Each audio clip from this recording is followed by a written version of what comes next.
Каждую пятницу. Не часто. Сейчас немножко стал реже, а так ходил каждую пятницу.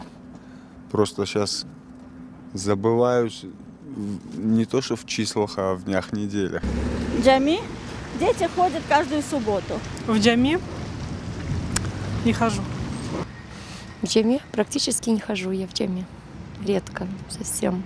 Просто не знаю, с какой целью можно женщинам его посещать, да, в этом плане. Работа так особо не проводится, что для чего женщинам джами и что там нам делать. Мы только переехали месяца 3 как в Крым, поэтому сейчас занимаемся жилищными условиями. Надеюсь, что будем часто ходить. Каждую пятницу.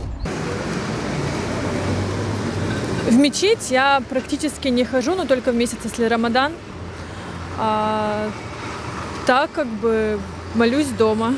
Каждую пятницу обязательно. Иногда бывает, что и на вечерние, на теравих намазы хожу постоянно. Да. Хожу постоянно на намазы. В мечеть, честно говоря, не хожу. Но рядом немножечко еще повзрослею, когда мне будет уже 70 в этом году, тогда буду ходить.